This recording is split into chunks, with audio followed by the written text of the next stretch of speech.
ገብቶ ይቀድሳል። ቀድሶ ሲወጣ ሲጋራ እያጨሰ ነው የሚሄድ ቄሱ። አሁን የኢትዮጵያ ካህናት ይሄን ብታዩ አትሰቅሉም? መሀል ከተማ ላይ ጳጳስ ሲያጨስ ነው ይቻላል። ትዕግስቱን የፈጸመለትና ሰው በቸርነቱ መጠቀም ያቃተውለት ግን የፍርዱን ጽዋ ይቀዳዋል። እንደ ወንድ የሆነ ጀግና በዓለም አለ የተባለ ጠንቋይ ይድገምብኝ ብዬ አውቃለሁ። አሁንም የምትሰሙ ካላችሁ ድገሙ። እኔ በጌታችን በመድኃኒታችን በኢየሱስ ክርስቶስ ስም ፍጹም አምናለሁ። ምግባሬ ከሰው ድሃ ሊሆን ይችላል። በክርስቶስ ስም ግን ቀልድ የለም።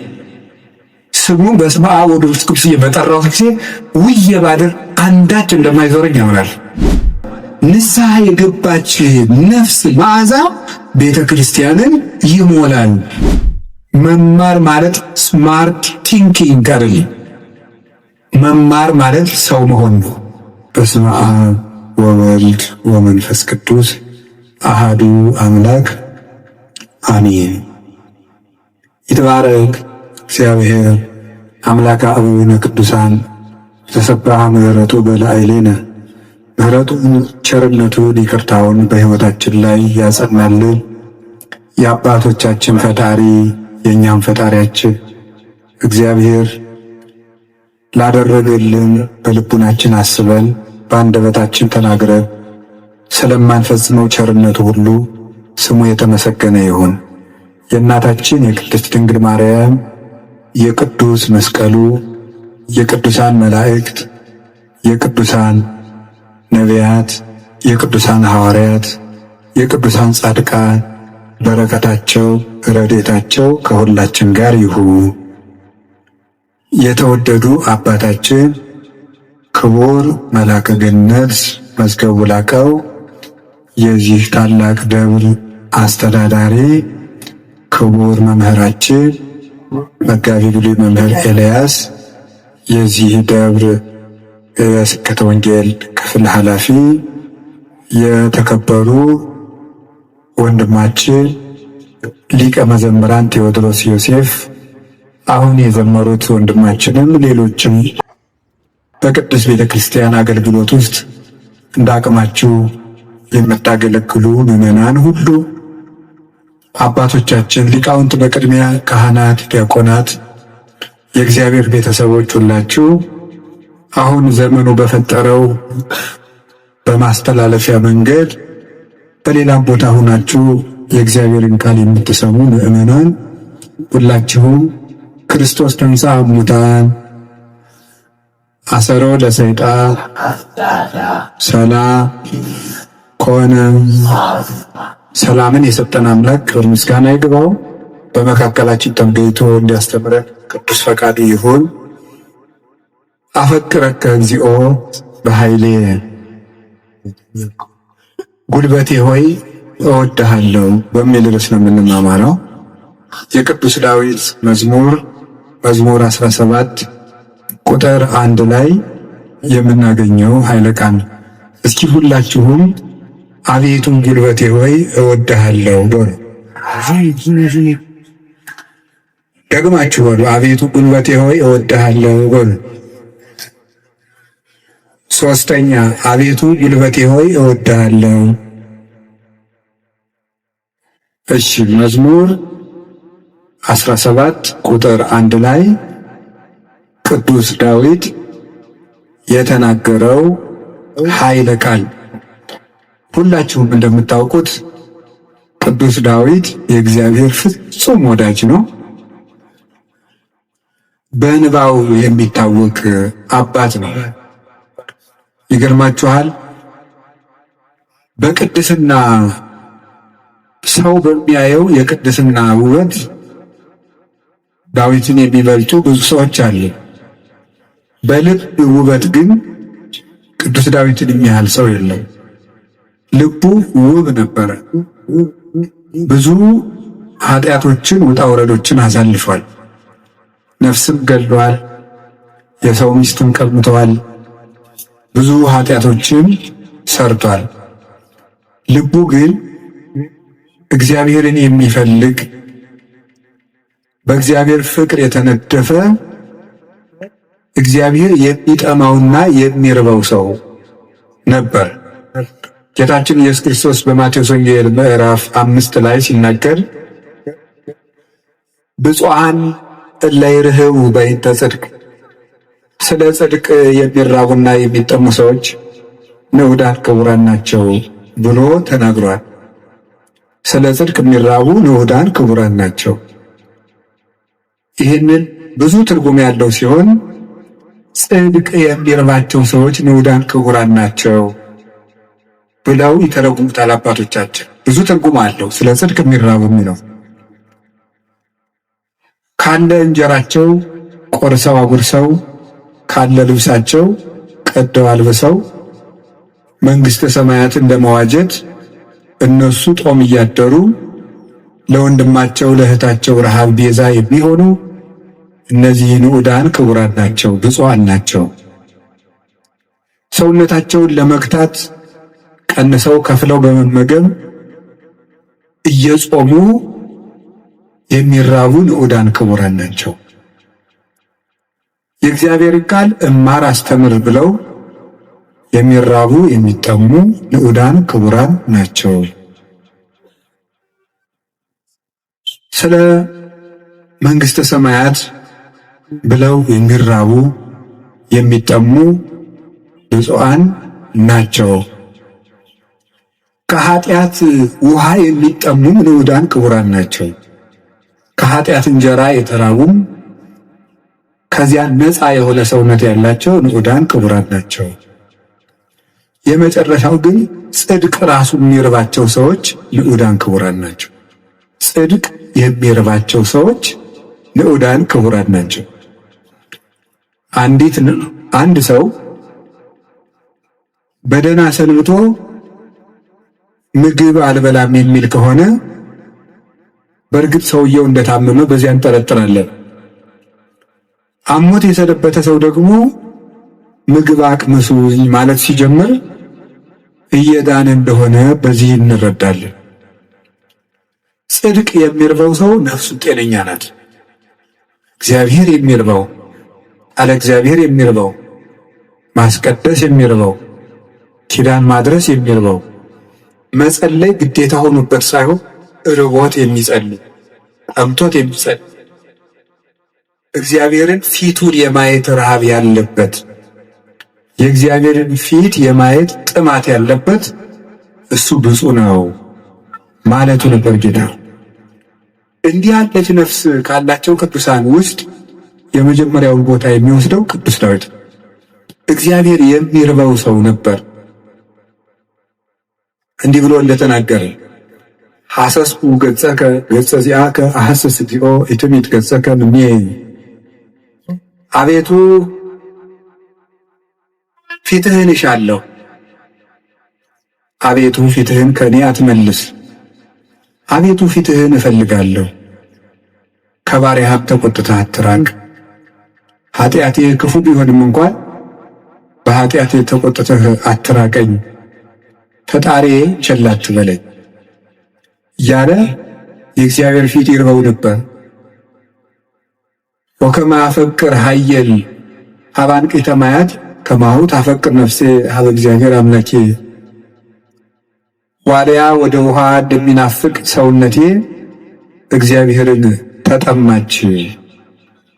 ሲሳዬ ኮነኒ አንብዕየ የፈጣሪዬን ፊት ያለው ብዬ የማለቅሰው እንባዬም ምግብ ሆነኝ። ወደ ሐውከትማት ዓይኔ ይላል በሌላው ዓይኖቼ ያንተን ፍርድ ከመፍራትና ፍቅርህን ከመፈለግ የተነሳ እንደ ተቆጡት ልጅ ብክና አሉ። ወአርሐስኩ ምስካቤ ወበእንባዬ አርሐስኩ ምስካቤ በእንባዬም አልጋዬን ምንጣፌን አርሰዋለሁ ያለ ይናገራል። በሌላኛው የመዝሙር ክፍሉ ደግሞ አምላኬ አምላኬ እገይስ ኀቤከ ፈጣሪ ሁልጊዜ በእግረ ልቡና ወደ አንተ ገሰግሳለሁ። ጸማት ነፍሴ ለከ ሰውነቴ አንተን ተጠማች። ማይዜ እበጽሕ ወእሬይ ገጾ ለአምላኬ ደርሼ የፈጣሪን ፊት የማየው መቼ ነው? ይላል። እስከ ማይዜኑ እግዚኦ ትረሳኒ ለግሙራ፣ አቤቱ ፈጣሪ እስከ መቼ ትዘነጋኛለህ? ደክማ አይቴ እንዘ ይብላ ማይዜ ትመጽእ ሀቤ፣ ዓይኖቼ መቼ ወደ እኔ ትመጣለህ እያሉ አንተን በመጠባበቅ ፈዘዙ፣ ደከሙ። ማይዜ ትመጽእ ሀቤ፣ ወደ እኔ የምትመጣ መቼ ነው? ወአሐውር በየዋህተ ልቤ ማእከለ ቤቴ፣ አንተን በመጠበቅ በልቡና ቅንነት ጸንቼ እጠብቅሃለሁ። እግዚአብሔር ዕድል ፈንታዬ ጽዋ ተርታዬ ነው። ያለ እግዚአብሔር ምግቡ፣ እግዚአብሔር ልብሱ፣ እግዚአብሔር መጠጡ ነበር። ፈጣሪ በመስካቤኒ እዜከረከ፣ ሳንቀላፋም አንተን እያሰብኩ አንቀላፋለሁ፣ በመኝታዬም አስብሃለሁ። ፈጣሪ አንተ በከተ ገደፍኩ እማይፀን፣ በእናቴ ማኅፀን በአንተ አምኜ ተጣልኩኝ። አንተ አምላኬ የምቀርሳ አምላኬ ፈጣሪ፣ በእናቴ ማኅፀን ሳለሁ አንተ አምላኬ ነህ። እናቴ የበላችው ተጭኖ የጠጣችው አንዝዞ እንዳይገለኝ የጠበቅከኝ፣ ከእናቴ ማኅፀን ጀምሮ አባቴና እናቴ እውነተኛ ረዳቴ መጠጊያዬ አንተ እግዚአብሔር ነህ። እግዚአብሔር ብርሃኔና መድኃኒቴ፣ እግዚአብሔር ያበርሊተ፣ እግዚአብሔር ብርሃኔ መድኃኒቴ ነው። ምን ያስፈራኛል? እግዚአብሔር በእመና ለሕይወቴ ወምትኑ ያደነግጸኒ፣ እግዚአብሔር የሕይወቴ መታመኛዋ ነው። ምን ያስደነግጠኛል? እመኒ ሮዱን ይጸባይት ወመኒ ጸባአን ይታየ፣ እየፈራሃኒ ልቤ፣ ሀገር ተነስቶ በኔ ላይ ቢከበኝ ልቤ አይደነግጥብኝም፣ በእግዚአብሔር እታመናለሁ እና። ወምስካየ ውእቱ አምላኩ ለያዕቆብ፣ የያዕቆብ ፈጣሪ መጠጊያችን ነው። ወቤት ንፈርህ ለማድለቅለቀት ምድር ወለመኒ ፈለሱ አድባር ውስተ ልበ ባሕር። ስለዚህ ተራሮች እየተነሱ ወደ ባህር ልብ ቢወረወሩ እግዚአብሔር መጠጊያችን ነውና አንፈራም። ያለ እግዚአብሔርን የቀመሰ ሰው ነበር ቅዱስ ዳዊት። ጣዕሙ ቅረቡ ኀቤሁ ያበርለክሙ፣ ወደ እሱ ቅረቡ ብርሃነ ረድኤቱን ያበራላችኋል። ጣዕሙ ወጣዕሙ ከመ ኄር እግዚአብሔር ፍጹም ቸር እንደሆነ ቅመሱ። እግዚአብሔርን ከመውደዱ የተነሳ ቅዱስ ዳዊት አሐተ ሰአልክዎ ለእግዚአብሔር፣ እግዚአብሔርን አንዲት ነገር ለመንኩት ወኪሐስስ እሷንም እሻለሁ።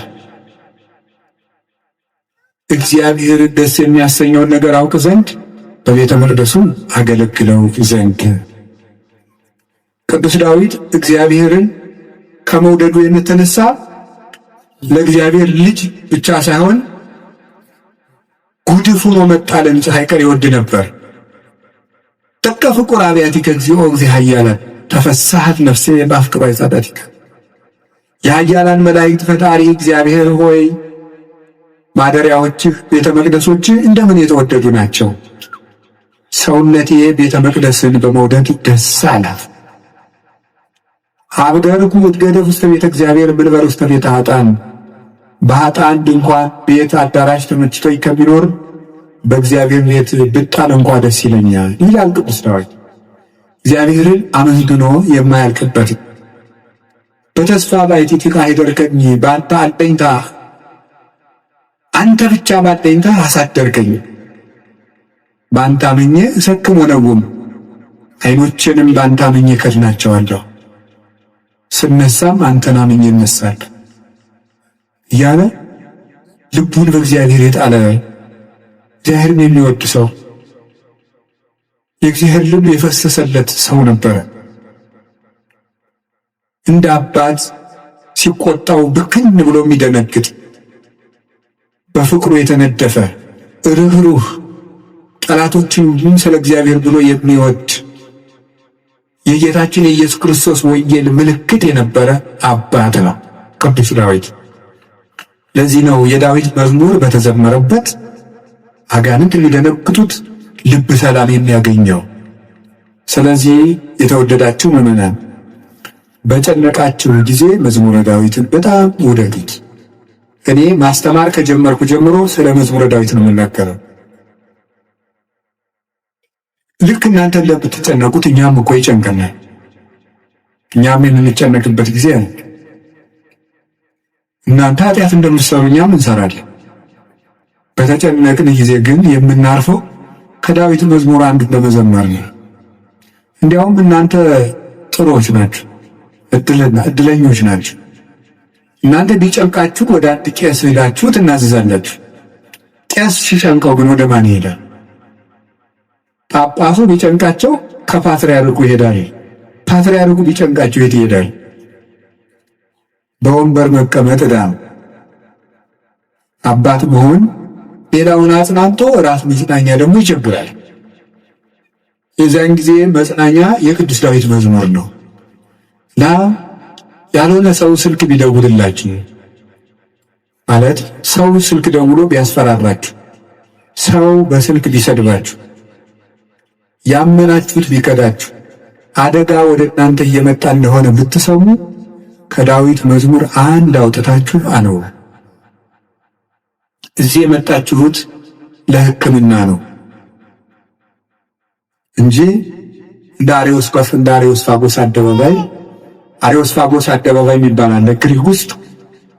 ዛሬ ምን አዲስ ፍልስፍና ይነገር ይሆን ተብሎ ህዝቡ ሁሉ አዲስ ወሬ ለማዳመጥ የሚሄድበት።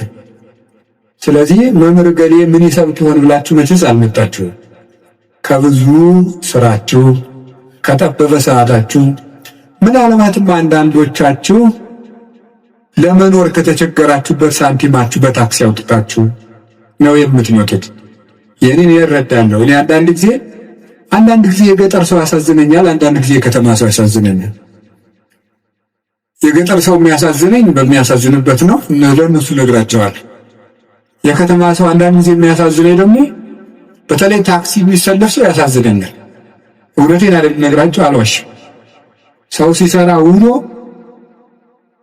ከቤቱ ለመግባት ደግሞ ሰዓት ታክሲ ተሰልፎ ብር ይዞ መለካ ደግሞ መሄድ ያቅታል። ወረፋው ደግሞ 1 ሰዓት 2 ሰዓት ደግሞ ይፈጃል።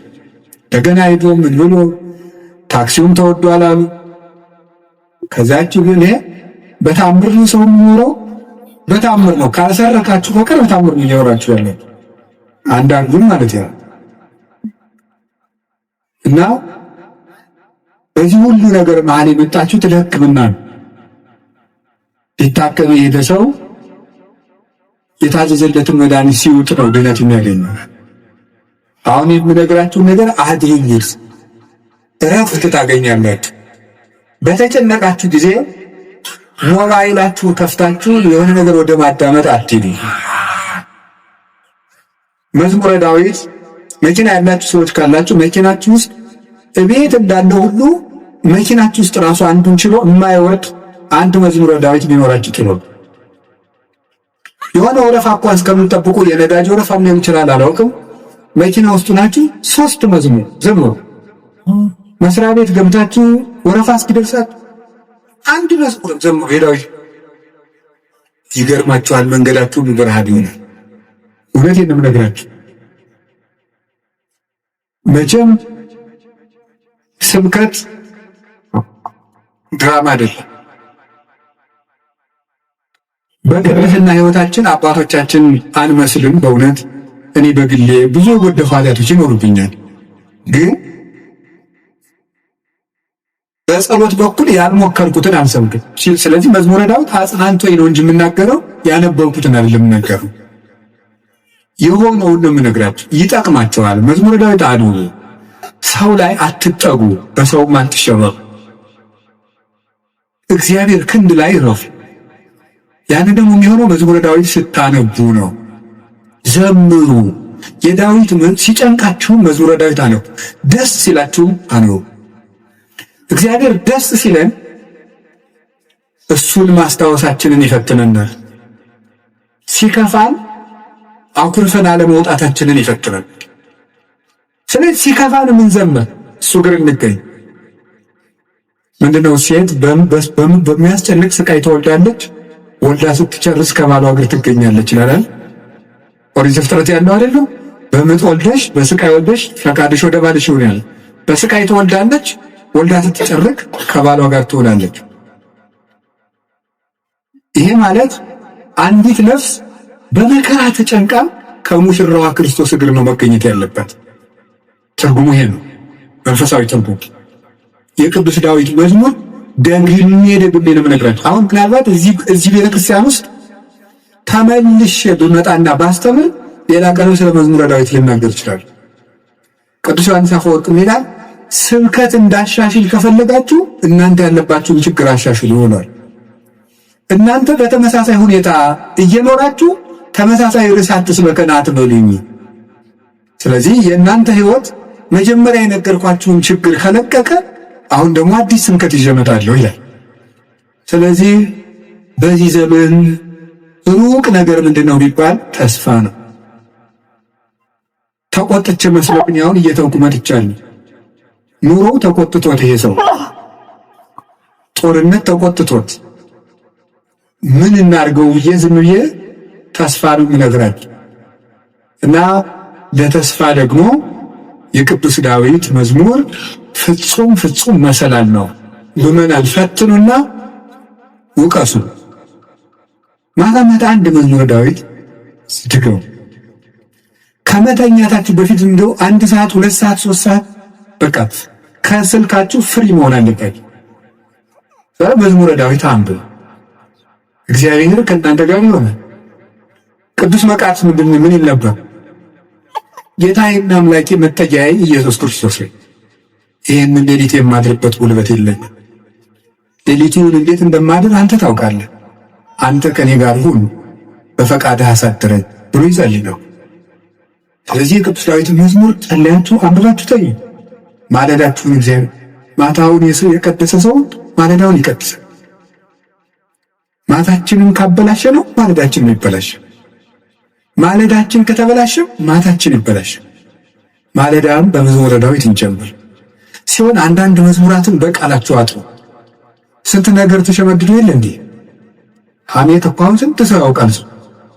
እኔ እንደው አንዳንድ ጊዜ ይገርመኛል ሰው ወሬ እንዴት አድርጎ እንደሚይዝና ቃል እግዚአብሔር አጥና ሲሉት ግን ወራ ይዞ ሐሜት ግን በ5 ደቂቃ ስንት ሐሜት ይሸመድል። አጥሩ መዝሙረ ዳዊት መጠጊያችሁን እግዚአብሔር አለ እና ቅዱስ ዳዊት በረከተ እግዚአብሔር የሞላበት ፍጹም የፍቅር ሰው ነበር። ሰውንና እግዚአብሔርን ይወድ ነበር እላችኋለሁ።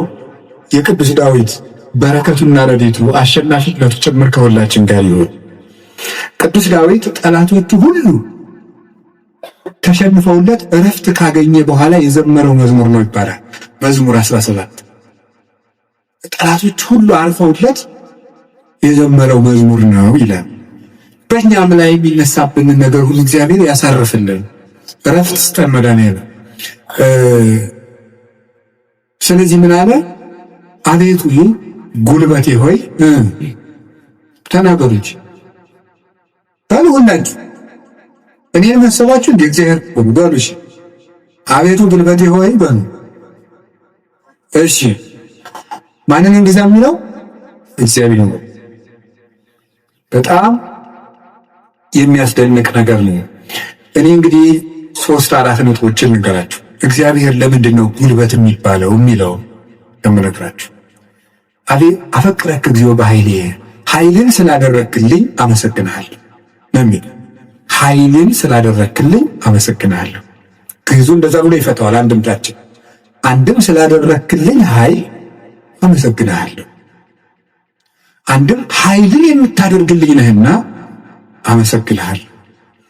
ያለፈውንም የሚመጣውን እስካሁን ኃይልን ስላደረክልኝ አመሰግናለሁ፣ ነገም ኃይልን ስለምታደርግልኝ ቀድሜ አመሰግናለሁ። ሲናገር እግዚአብሔር ኃይሌ ወፀወኔ ወመድኃኔ እግዚአብሔር ኃይሌ እግዚአብሔር መጠጊያዬ እግዚአብሔር መድኃኒቴ ነው ይላል። እግዚአብሔር ኃይሌ ነው፣ እግዚአብሔር መጠጊያዬ አምባዬ ነው፣ እግዚአብሔር መድኃኒቴ ነው። ሊቃውንት ሲፈቱት እግዚአብሔር ብዋጋ ማሸነፊያዬ፣ ጋሻዬ፣ ብሸሽ መጠጊያዬ ነው ይላል። ሰልፍ በመጣ ጊዜ ድል የምነሳበት እሱ ነው። በሸሸው ጊዜ የማመልጥበት መጠጊያ እሱ ነው። የሚያድነኝም እሱ ነው የሚለውን ሊቃውንት ሲተረጉሙት የማያድን አምባ አለና ይላል።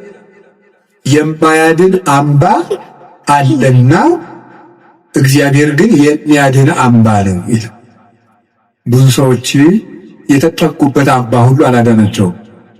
አይታችሁ እንደሆነ ማለት ነው። እየሰማችሁ ነው? አዎ። የተጠጉበት አምባ ሁሉ አላዳናቸውም። እንደ ብዙ ሰዎች ሰው ሲያሰቃዩ የነበሩ ነገስታት ሁሉ አንዳንድ ጊዜ ነገስታቶች፣ ኃያላን ሰዎች፣ ንፉግ ባለጸጎች እነዚያን ሁሉ ታሪክ እንደ ቁጭ እየሳስበው ብዙዎቹ ያ ነገራቸው እንዳጠፋቸው ነው የሚታየው። ጉድጓድ ከተማ ሰርተው የሚኖሩትን ሁሉ መርምሮ አውጥቶ አንጠልጥለው የሚገል ጥሎባቸዋል። ሁሉንም ማለት የማያድን አምባ አለና 100 ኪሎ ሜትር የምድር ውስጥ ከተማ ቢሰራ አንድ ሰው አይድንም። እግዚአብሔር ፊት ከሆነ ግን መሀል ከተማ ላይ ምንም አይሆን። በህዝቡ መሀል ተሰውሮ ምንም አይሆን። ዛሬ አቡነ ገብረ መንፈስ ቅዱስ ናቸው እንደምታውቁ። አቡነ ገብረ መንፈስ ቅዱስ አንዱ መነኩሴ ሂድና ጾም እንዲህ ያለ ቤተክርስቲያን ቅዳሴ ቀድሰናል። አይ እንዴት አድርጎ ይሆናል? መነኩሴው በአብይ ጾም ከተማ ለከተማ እየዞረ ይሉኛል። ምዕመናን ከባዶች ናቸው እኮ ለማማት አይደለም። እኔ ግን ምዕመናን አንድ ነገር መናገር እፈልጋለሁ። እሱ ምንድነው?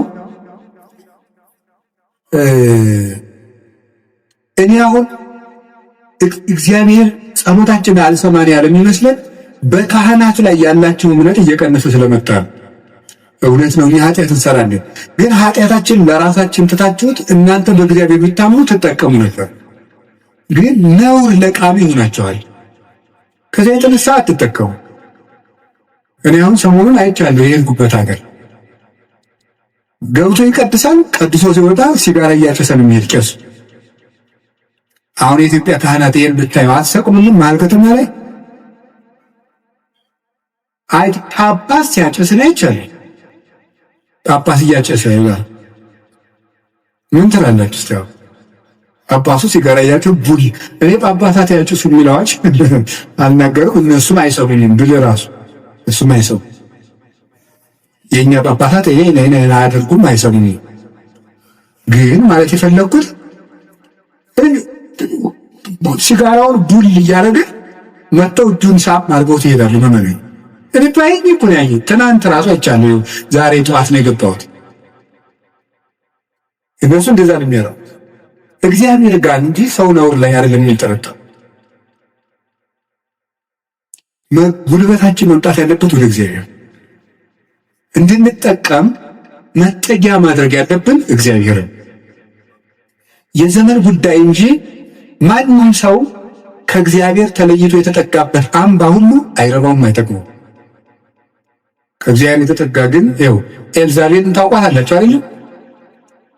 ናቡቴን እንደዚህ አድርጋ አስገድላ፣ እሷ ግን በግንብ የተሰራ ምርጥ ቤት በዘመኑ ድንጋይ ተወርውሮ የማይፈነቅለው ቤት በሙሉ ሰርታ፣ ሰረገላ የማይገባበት ቤት ፈርሳ፣ በጦር የማይወጋ ቤት ሰርታ፣ ይገርማችኋል፣ ገለው አውጥተው በመስኮት ነው እንዲያው ጎትተው ይጣላሉ።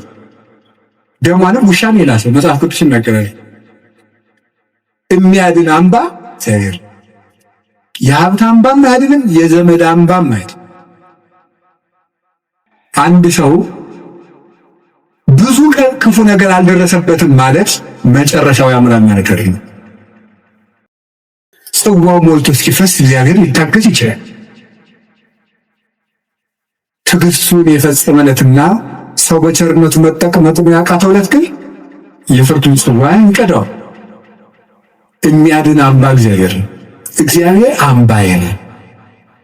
ተጠግቼ ያለው ማልፍበት የሚያድን አምባዬ እግዚአብሔር። ዘመድ፣ ስልጣን፣ ወገን፣ የጓደኛ ብዛት፣ መሳሪያም አያድንም። የሚያድነው እግዚአብሔር። በዚህ ነው ኃይሌ ወፀወኔ ብሎ ወመድኃኔ የጨመረችው። የሚያድን አምባዬ፣ አምላኬ፣ ረዳኤ ወትክክል ወጡ። ፈጣሪ እውነተኛ ረዳቴ ነውና እታመንበታለሁ። እውነተኛ ረዳቴ ነው ብሏል። እውነተኛ ረዳቴ ነው ሲል እውነተኛ ረዳት ማለት ምን ማለት ነው? እውነተኛ ረዳት ለምሳሌ አሁን ሰው እንጀራ አብልቶ እያበላ ብር ሰጥቶ ብር የሰጠው ሰውዬ ቪዲዮ ይቀርጻል። ልብስ አልብሶ ቪዲዮ ይቀርጻል። አሁን ደግሞ በእነዚያ ሰዎች ላይም አትፍረዱ። እንደዚህ ስላችሁ አንድ ሰውዬ ነበር ቅዱስ ዮሐንስ አፈወርቅ ሄዶ እንዲህ ያለው፣ መምህር ሆይ ምጽዋት መመጽወት እወዳለሁ፣ ስመመጸውት ደግሞ ስመሰገን ደስ ይለኛል። ስለዚህ ውዳሴ ከንቱ ካለበት ጽድቁ አይጠቅመኝም ማለት ነው። ምጽዋቱን ልተወው ትላለህ ወይስ እንዴት ታናድርግ አለው። ተወው አልሁ። አይ ምጽዋቱን ተወው ካልከኝ ማነው ውዳሴ ከንቱን ተወው ካልከኝ ምጽዋቱን ምተዋለሁ አለ። በል እንግዲህ ከነ ውዳሴ ከንቱ መጽውታ ነው። ምክንያቱም ሰው አዝመራ ዘርቶ ምንም ባይጠብቀው ለእሸት ያህል ጥቂት አያጣም። አንተም ከነ ውዳሴ ከንቱ ስልብን ብለን እግዚአብሔር በረዴቱ ዋጋ ይነሳም። ስለዚህ ገኔ መመስገን ፈልጓል አትሉም? ይፈልግ፣ እኛ ምን አገባ? ይፈልግ ማለት የፈለጉት ግን እውነተኛ ረዳት የተባለው በመርዳቱ የማይመካ እግዚአብሔር በመርዳቱ አይመካም። ገብቷችኋል አይደል? አንዳንድ ሰው ሱሪ ገዝቶ አቀማመጣችሁን ሁሉ ኦዲት ማድረግ ጀመረ።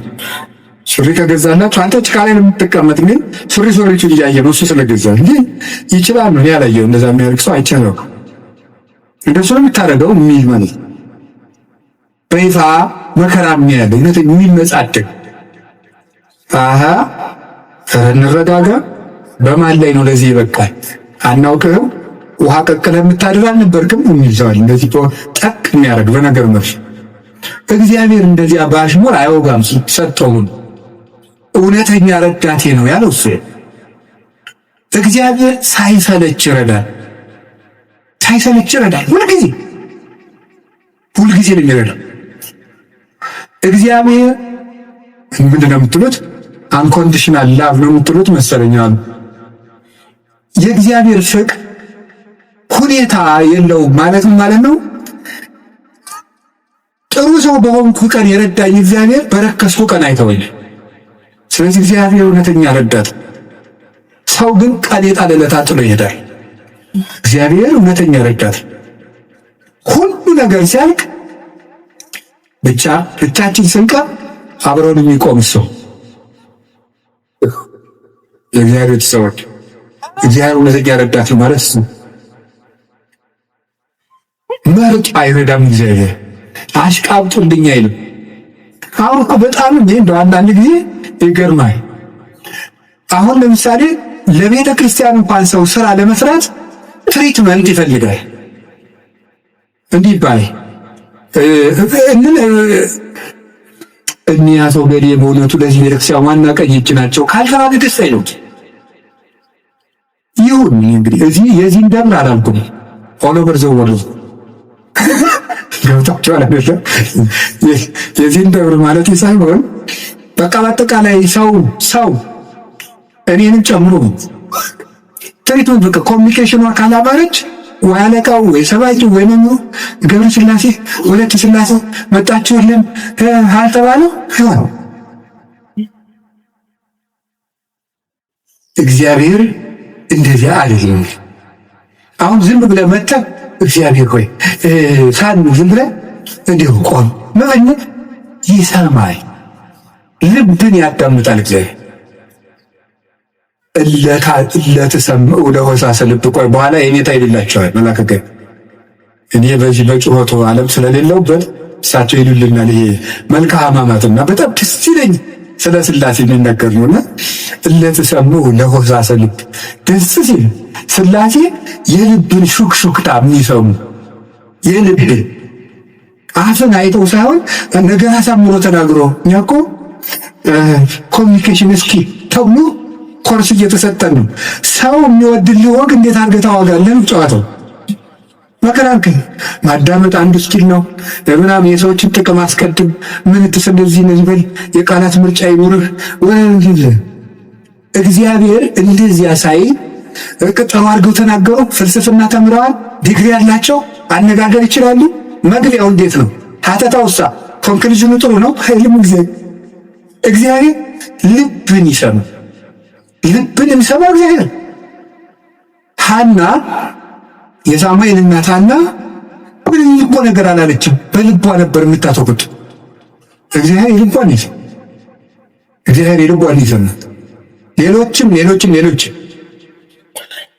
እና እግዚአብሔር ልብን ያያል፣ ሰው ፊትን ያያል የተባለ ለዚህ አንዳንድ ጊዜ እውነቴን ነው የምነግራችሁ፣ መታችሁ ምትሉት ከጠፋችሁ ብትችሉ ዝም ብላችሁ የአባታችሁ ቤት አይደል ቆሙ፣ ዝም ብላችሁ እዚህ ገብታችኋል። አንዳንድ ጊዜ ጭንቀት ይበዛና ቃላት ያጥርና ኃጢአት ይደራረብና አፍን መክፈት ያብታል። ገብቶ ዝም ብሎ ቢቻል ማልቀስ ጥሩ ነው። እግዚአብሔር ከሺህ ቃላት አንድ ዘላላ እንባን ይወዳል። እዚህ ገብቶ ማልቀስ እና እግዚአብሔር በእውነተኛ ረዳቴ ወረት የሌለው ትናንት ረድቶ ዛሬ ችል የማይል አፍ ላይ የሌለው በሌላ ፍቅር የማይወሰድ ወዳጅ የማይለውጥ ስንለወጥ የማይለወጥ አባት እግዚአብሔር ደግሞ የማይደክመው የማይሰለች ለሁሉም የሚበቃ አባት እግዚአብሔር። እኔ ለምሳሌ አሁን እንዳንድ የቤተ ክርስቲያን መነኩሴ አሁን ለምሳሌ 3 ሰዎች ሊያነጋግሩ ቢፈልጉ 3 ሰዎች እንዳነጋገርኩ ማሽቶ አሁን ደህደሁ ቤት እግዚአብሔር የሁሉ ሰው በአንድ ጊዜ ሰው ታዲያ እውነተኛ ረዳት አይደለም ነው። አንድን የቤተ ክርስቲያን አባት በጣም ትልቅ ሰው ቢሆን ሁልጊዜ ከሌሊቱ 6 ሰዓት 7 ሰዓት ብትደውሉበት አንተ ስራዬን ነው ስራት አትይዝም በሰዓት ይደወላል ሊሉ አይችል ይላሉ። እግዚአብሔር በፈቀደ ሌሊት ብትጠራው አለ። እግዚአብሔር ሊነጋ ሲል ብንጠራው አለ። እግዚአብሔር የትም ሆነን ብንጠራው አለ። ገደል ውስጥ ብንጠራው አለ። የረከሰ ቤት ውስጥ ሆነን ብንጠራው ምንድነው ሌሊት በምንጣፌ ላይ ሳለው ነፍሴ የወደደችውን ፈለግኩት ይላል ማለት ሰሎሞን ላይ እና ይሄን ምንጣፍ የሚለው ሊቃውንት ሲተረጉሙ ይላሉ በኃጢአት ያልጋ ውስጥ ተዘፍቄ ሳለው ፈጣሪን አሰብኩት። ውልቃት ውስጥ ሆነን ብንጠራው እግዚአብሔር ይሰማል። እግዚአብሔር እውነተኛ ረዳቴ ነው ያለው ለዚህ ነው። ምእመኔ ወቀርነ ሕይወቴ የምታመንበት የሕይወቴ መመከቻ ቀንድ እግዚአብሔር ነው። ሰው በጽዋይ ክቦ ለእግዚአብሔር እድህንም ጸርየ ፈጣሪ እግዚአብሔርን በጠራሁት ጊዜ ከጠላቶች እድናለሁ። ይህንን ይዞ ሰሎሞን የእግዚአብሔር ስም የጸና ግንብ ነው ይላል። መጠጊያ የእግዚአብሔር ስም የእግዚአብሔር ስም ሲጠራ እግዚአብሔር የሚል ስም ሲጠራ ምድርና ሰማያት ይደነግጣል። ኢየሱስ የሚል ስም ሲጠራ ምድርና ሰማያት ይደነግጣል። ፊልጵስዩስ ምዕራፍ 2 ላይ አለች ከመለ ስሙ ለዚህ ለኢየሱስ ክርስቶስ ይስክር ሁሉ ብርክ ዘወስተሰራ ወዘወስተምር ወዘበታይት ያለም ለኢየሱስ ክርስቶስ ስም በሰማይና በምድር ከሰማይ በላይና ከምድር በታች ያለ ጉልበት ሁሉ ሊበረከክ ይገባል። ለአንድ መነኩሴ ገዳም ሲገባ ከሚሰጠው ትምህርት አንዱ የኢየሱስ ክርስቶስን ስም መላልሰ መጥራትን አታቋርጥ ነው የሚባል። የኢየሱስ ክርስቶስ ስም ኢየሱስ ክርስቶስ ጌታዬ ኢየሱስ ክርስቶስ ወይ ማረኝ ብዙ ቀን እናገራለሁ። እንዲህ ኢየሱስ ክርስቶስ የሚለው ስም ዝም ብሎ የሚቀር ስም አይደል። ዲያብሎስ የሚፈራው ኢየሱስ የሚለውን ገና ሳይጨርሰው ቅዱስ እንጦስ ነበር የከበቡት አጋንንት የተፈተኑት። በገድለ ቅዱስ እንጦስ እንደተጻፈ ክርስቶስ ኢየሱስ አማኑኤል እግዚአብሔር ብሎ መጥራት ዝም ብሎ አይደለም፣ በፍቅር ጥሩት፣ ጉልበት ይሆናቸዋል። ስለዚህ ጉልበቴ ሆይ እወድሃለሁ ያለው ከዚህ የተነሳ የእግዚአብሔርን ስም በጠራሁት ጊዜ ከጠላቶች እድናለሁ። ፈሪ አትሁኑ፣ ጠንቋይ አትሁኑ። ውሸታም ነው ጠንቋይ፣ አትፍሪ። ምናልባት ደግምባቸዋለሁ ምናምን ቢል ምንም አዲስ አሁን ይሄ ድሮማ ምን ያደርግ ይሄ ጠንቋይ ሁሉ ጨው በቂጣ ቅቤና በርበሬ አንድ ላይ ሆኖ በገጠር በነገራችን ላይ ጨው የሚባል በርበሬ ነው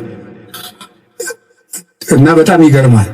እና በጨው እንጀራ በላው ካልክ ሳንት አይደለም እንትን ነው በርበሬ እና በጨውና በቅቤ ተቀብቶ ቂጣ ያንን ያዞሩና አጋንንቱ ምናምን ብለው ደጋሞት ብለው መንገለ በቃ እያማተበ መብላት ቄስ ተመስገን ያ ዝማው ነው ጥቂት ማለት ነው።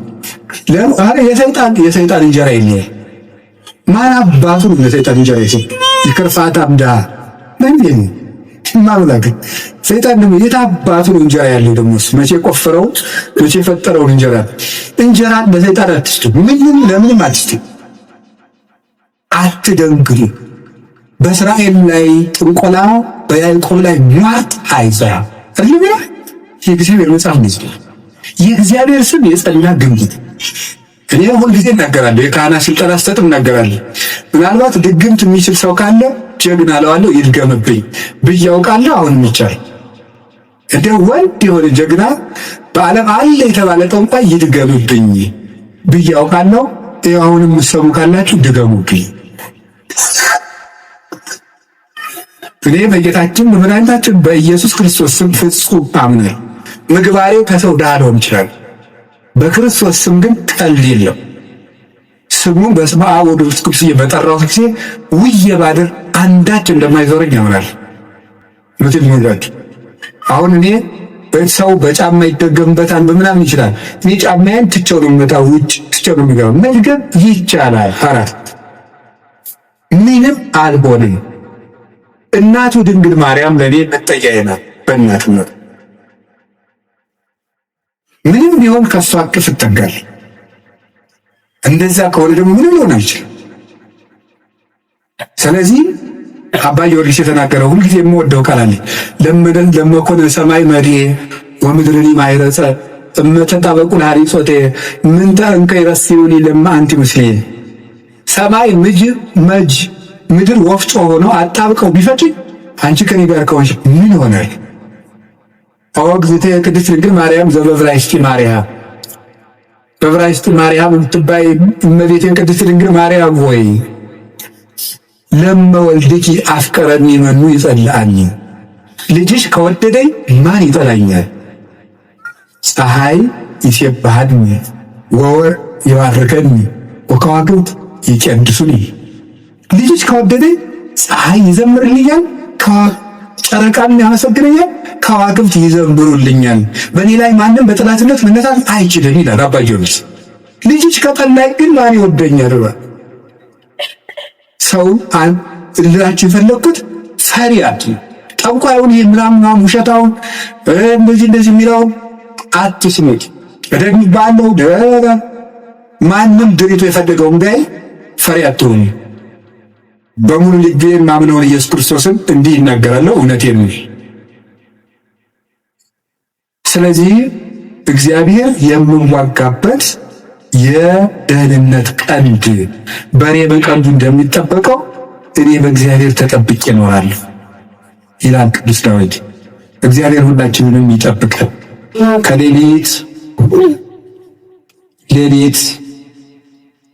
ከሚሰብር በቀን ከሚወርድ ያድነን መድኃኒዓለም። ሁላችንም በሰላም ወጥተን እንድንገባ ይፍቀድልን። ስለዚህ ጉልበቴ ሆይ በሉ እስኪ ምናላችሁ በሉ እንጂ። ስለዚህ ጉልበቴ ማለት ኃይሌ ማለት ነው። አሁን ትንሽ ነገር ስለዚህ ተናግሬ ትምህርቴን ለመቋጨት ልሞክር። ኃይል፣ በዚህ ዓለም ላይ ኃይል የሚባሉ ብዙ ነገሮች አሉ። የኤሌክትሪክ ኃይል አለ፣ የፊዚክስ ኃይል አለ፣ ሌላም ብዙ ኃይል አለ። እነዚያን ኃይሎች እዛው ትቻቸው ግን በዚህ ደግሞ በማህበራዊ ኃይል በሚባለው ደግሞ ጥሩ ኃይሎች አሉ። እነሱ ኃይሎች ሶሻል ፓወርስ የሚባሉት እዛ ውስጥ ምን አለ? ለምሳሌ የመጀመሪያው እና አንዱ ኃይል የሚባለው የሞራል ፓወር የሚባላል። ሞራል ፓወር ማለት የስነ ምግባር ኃይል ማለት። የስነ ምግባር ኃይል የሚባለው ሁለት ይከፈላል። የመጀመሪያው አርአያነት ይባላል። አርአያነት ብዙ ከሚናገር አንድ ድርጅት ያለው ሰው ዓለምን ይመልሳል። እንግዲህ በዚህ በፔዳጎጂ ትምህርት አዲስ አበባ ዩኒቨርሲቲ ያሳተመው አንድ መጽሐፍ ላይ እኔም አንብቤያለሁ። ሰዎች በመማር ማስተማር ሂደት ውስጥ መጀመሪያ የሚያስታውሱት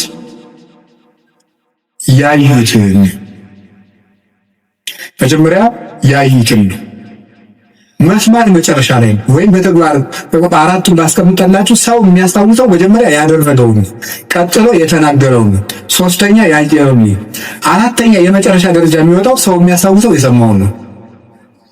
ከዝቅተኛ ወደ ከፍተኛ ወስዳችሁ ደግሞ ሰው የሚያስታውሰው የሰማውን ነው። በዝቅተኛ ደረጃ የሚያስታውሰው የሰማውን፣ ቀጥሎ ከሰማው ይልቅ ያየውን አይረሳም፣ ካየው ይልቅ የተናገረውን አይረሳም፣ ከተናገረው ይልቅ ያደረገውን አይረሳም ይሰዎች። ስለዚህ ሰው ብዙ ከምትነግረው አሳየው አርአያነት ገዢ እና በዓለም ላይ ትልቅ ተጽዕኖ አሳዳሪ ኃያላን ሰዎች የሚባሉት የሚያደርጉ ሰዎች ናቸው። በአርአያነት የሚያስገድዱ ሰዎች ለጥቂት ቀን ሰው ፈርዶ ያገለግላቸዋል። አርአያ የሚሆኑ ሰዎች ግን የሰውን ልብ ሳይዋጉ ይገዛሉ ይባላል። አርአያ የሚሆኑ ሰዎች ዓለሙ ሁሉ ለምሳሌ አንድ ነገር ንገራችሁ። ቅዱስ እንጦንስን ታውቁታላችሁ አይደል?